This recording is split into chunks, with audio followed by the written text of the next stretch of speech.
آج اسکول کے بعد میں حق نواز صاحب نکل کھڑے ہوئے ہیں 46 چک میں اپنی بائک کھڑی کر کے چچا احسان اور تصور صاحب کی کار ہے اور عاطف صاحب کی لمبی لمبی ہے. حق نواز صاحب بھی چھوڑ رہے ہیں. ہم جہان خان پر پہنچ چکے ہیں اور اس وقت جہان خان کی سرحدیں کراس کرنے والے ہیں. یہ بھائی صاحب فروٹ بیچ رہے ہیں, وہ بھائی صاحب جوتے بیچ رہے ہیں اور وہ بھائی صاحب فون پر کسی کو کال کر رہے ہیں, جبکہ وہ انکل وہاں پر جوتوں کی مرمت فرما رہے ہیں. مالٹے مالٹے مالٹے.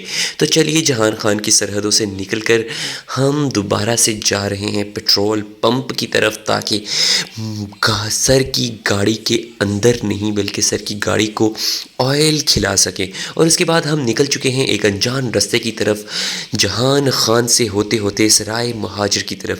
جی ہاں, ہم یہاں پر سرائے مہاجر کراس کر رہے ہیں, سرائے مہاجر پہنچنے والے ہیں اور لگتا ہے کہ شاید ہم سرائے مہاجر کی سرحدوں میں پہنچ چکے ہیں.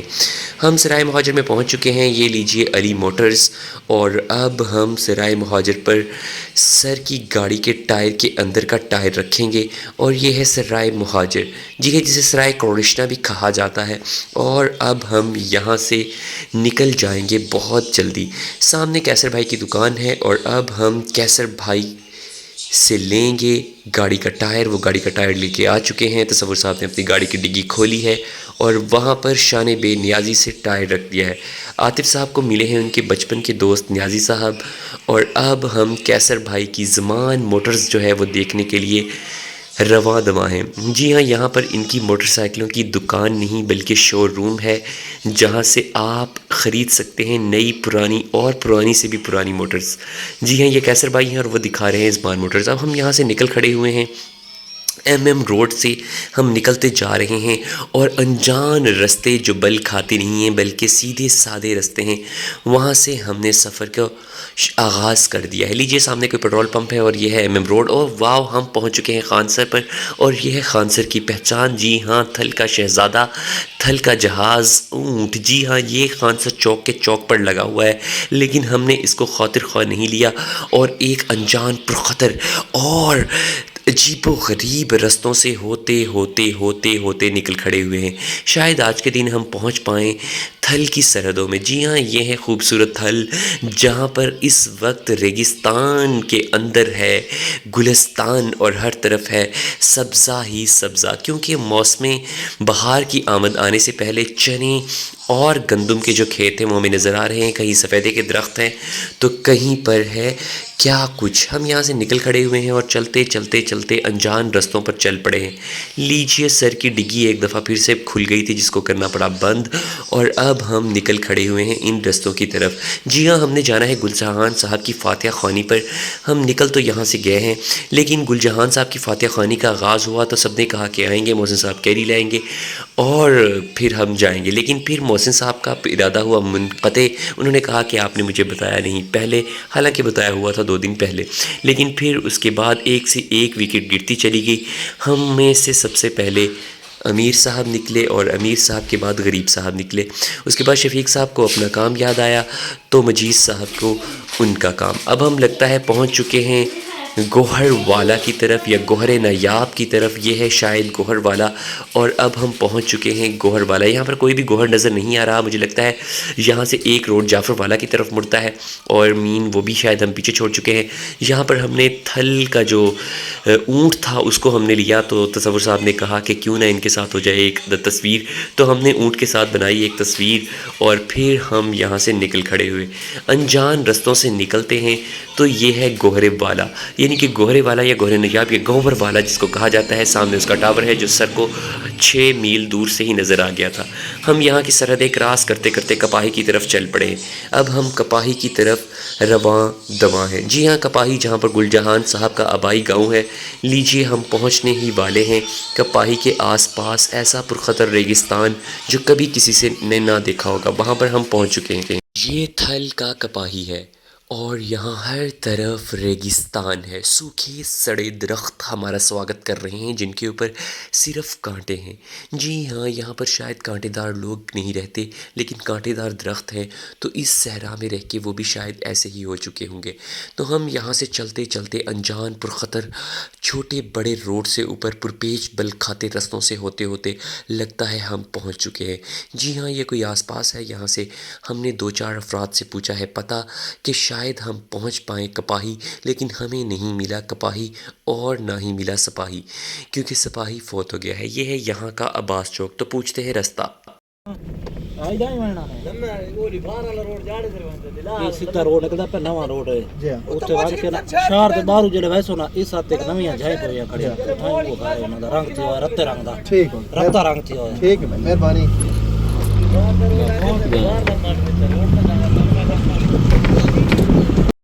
بھائی نے ہمیں بتایا ہے رستہ، اب ہم یہ نکل چکے ہیں۔ سر نے بتایا ہے یہ وہی کوچ ہے جو صبح کو یہاں پر سے 8 بجے چلتی ہے اور شام کو 8 بجے واپس آتی ہے۔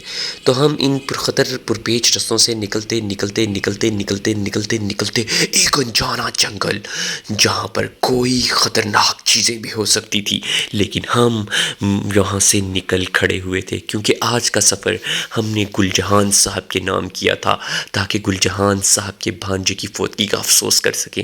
یہ بہت پرخطر جنگل تھا، ہر طرف صحرا، کانٹے دار پودے، کانٹے دار جھاڑیاں اور بے آب و گیاہ صحرا جہاں دور دور تک کوئی نظر نہیں آ رہا تھا، نہ بندہ نہ بندے کی ذات۔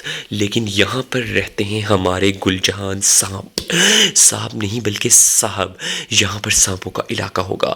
جی ہاں، یہ بہت پرخطر ہے، اتنا پرخطر کہ یہاں جانا محال تھا۔ اور بالآخر ہم پہنچ چکے ہیں گل جہان صاحب کی عماج گاہ پر۔ ہم نے کی ہے فاتحہ اور پڑھی ہے نماز، اور یہ ہے گل جہان صاحب کا ڈیرا جہاں پر لوگ افسوس کے لیے بیٹھے ہوئے ہیں۔ اب ہم یہاں سے نکل کھڑے ہوئے ہیں، ہم واپسی کے رستے کی طرف نکل کھڑے ہوئے ہیں۔ یہ ایک ایسا جنگل ہے جہاں پر کوئی بھی نہیں جا سکتا، اتنی دور۔ یہ تقریباً ہمارے اسٹیشن سے 70 کلومیٹر کے فاصلے پر موجود تھا۔ ہم نے 70 جانے کا اور 70 آنے کا فاصلہ طے کر لیا تھا۔ اب ہم دوبارہ یہاں سے نکل کھڑے ہوئے تھے۔ یہاں پر کچھ بھی نہیں تھا، چند افراد چلتے نظر آ رہے تھے، لیکن بے آب و گیاہ صحرا کے اندر کون زیادہ دیر ٹک پاتا۔ جی ہاں، جھاڑی دار ایسے درخت کہ جن کو دیکھ کر آپ بھول جائیں کہ آپ کہاں پر ہیں۔ یہاں پر صرف اور صرف کھاگل کے درخت تھے اور چنے کے کھیت تھے۔ جی ہاں، اب ہم یہاں سے نکل چکے ہیں۔ یہ بہت ہی خطرناک پودے ہیں، گدھے یہاں پر بھی نظر آ رہے ہیں اور چند انسان بھی۔ ہم ان پرپیچ رستوں سے نکلنے کی ٹھان چکے ہیں۔ یہ ٹوٹے پھوٹے ٹیڑھے میڑے الٹے سیدھے رستے جن کو ہم تنگ یا پتلی گلی بھی نہیں کہہ سکتے تھے، ہم وہاں سے نکل کھڑے ہوئے تھے اور بالآخر ایک کارپیٹ روڈ آ چکا تھا۔ ہم نے وہاں سے نکلنے کی ٹھان لی۔ چلتے چلتے چلتے چلتے ہم بہت دور نکل آ رہے تھے۔ چچا احسان خاموش جبکہ حق نواز صاحب لمبی لمبی چھوڑ رہے تھے، اور سب سے زیادہ لمبی عاطف صاحب چھوڑ رہے تھے جنہیں پکڑنا بھی ممکن نہیں بلکہ ناممکن تھا۔ سورج بادلوں کی اوٹ میں چھپ رہا تھا اور لگ رہا تھا کہ چند ہی سمے بعد بارش کی آمد ہے، لیکن اس آمد سے پہلے کیا ہم ان پرپیچ رستوں سے نکل پائیں گے؟ سورج دوبارہ سے تھوڑا سا نظر آیا تھا، لیکن رستے ویسے ہی سنسان، ویران اور بیابان تھے۔ دور دور تک کوئی نام و نشان نہیں تھا۔ تو چلیں پھر سے دکھاؤں، یہ میں ہوں، وہ حق نواز صاحب ہیں جو تھکے ہارے بھوک سے نڈال پڑے ہوئے ہیں۔ عاطف صاحب کو گینس چڑھ چکی ہے اور اب ہم یہاں سے دوبارہ نکل کھڑے ہوئے ہیں۔ یہ ایک ایسا رستہ ہے جس پر چلتے چلتے چلتے چلتے آپ کے پاؤں نہیں، آپ کا دل بھی تھک جائے اور آپ کا دماغ بھی تھک جائے، لیکن پھر بھی اس بے آب و گیاہ جنگلوں کے اندر آپ کو چنے کے دور دور تک کھیت نظر آتے ہیں۔ ہر ٹیلا اتنا سنہرا لگ رہا ہے، اور پھر بھی یہاں پر آپ کو دونوں اطراف میں صرف چنے اور کہیں کہیں گندم کے کھیت بھی نظر آ رہے ہیں۔ جی ہاں، یہ بارانی گندم ہے جو صرف بارش کی منتظر ہے۔ دوبارہ ہمیں گوہر والا کا ٹاور نظر آ چکا ہے۔ جی ہاں، یہ ہے گوہر والا جہاں پر ہم ڈھونڈ رہے ہیں گوہر نایاب۔ کیا ہمیں وہ مل پائے گا یا نہیں مل پائے گا، لیکن ایک کھجور نہیں بلکہ کھجور ہمیں نظر آئی ہے، اور یہ گوہر والا کا مین سٹاپ ہے جہاں پر ہم دوبارہ سے جا رہے ہیں۔ ہمیں کوئی بھوجن نہیں مل رہا، کیونکہ بھوجن کی تلاش میں ہم نکلے تو ہمیں ملا کیفے گلشن اپنی منی فارم میں، لیکن وہاں پر بھی کھانا دستیاب نہیں تھا۔ ہم دوبارہ سے نکل کھڑے ہوئے ہیں کیونکہ ہم نے ان پرخطر رستوں سے چلتے چلتے بھوجن کو ڈھونڈنا تھا۔ کھانے سے پریشان ہو کر تمام اساتذہ بے ہوش ہونے والے ہو گئے تھے کیونکہ انہوں نے صبح کا 7 بجے کا ناشتہ ہی کیا ہوا تھا، اور پھر اب یہاں سے نکل کھڑے ہوئے تھے۔ بھوک کے مارے بیچارے کسی بھوجن کی تلاش میں تھے، لیکن یہاں کوئی نہیں تھا۔ کھجوروں کے درخت تھے وہ بھی خالی، صرف ریت ریت ریت اور ہر طرف ریت۔ اس ریت میں وہ کتنا چلتے کہ واپس کسی کھانے کی تلاش میں مل جاتے۔ جی ہاں، ایک اور رستہ اور ایک اور رستہ۔ لگ رہا تھا کہ ہم نے آج ریگستان کے شہزادے ہونے کا ثبوت دیا ہے۔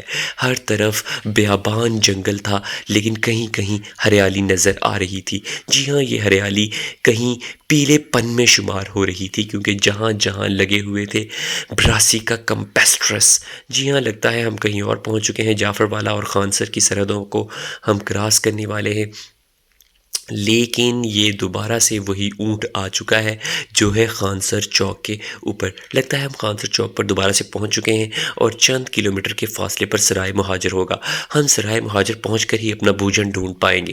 لگتا ہے ہمیں فوجی ہوٹل ہی سہارا دے گا، لیکن ہم نے یہاں سے نکلنے کی ٹھان لی ہے۔ چلتے چلتے انجان پرخطر رستوں سے ہوتے ہوتے ہم مین ایم روڈ پر چل رہے ہیں۔ شاید ہم آج کے دن سرائے مہاجر پہنچ جائیں۔ ہم سرائے مہاجر سے چند ہی کلومیٹر کے فاصلے پر ہیں اور سرائے مہاجر پہنچ کر ہم فوجی ہوٹل میں قیام و قیام کریں گے۔ جی ہاں، وہ سامنے اسکول بھی نظر آ گیا ہے، شاید وہ سرائے مہاجر کا اسکول ہے، اور اب ہم سرائے مہاجر کے اسی شپ چوک پر آ چکے ہیں۔ جی ہاں، یہ ہے سرائے مہاجر، اور اب ہم یہاں پر فوجی ہوٹل پر قیام و قیام کریں گے۔ عاطف صاحب بے ہوش ہو رہے ہیں اور حق نواز صاحب کی شوگر لو ہو رہی ہے، اور ہم اس خطرناک ہوٹل کے خطرناک رستوں سے کھانا کھانے کے بعد واپسی کا رستہ دیکھ رہے ہیں، کیونکہ لگ رہا ہے بارش نہیں کنیاں پڑنے والی ہیں، اور اب ہم یہاں سے پتلی نہیں کھلی گلی سے نکل جائیں گے۔ تو اللہ نگہبان، یہ ہے آج کا وی لاگ۔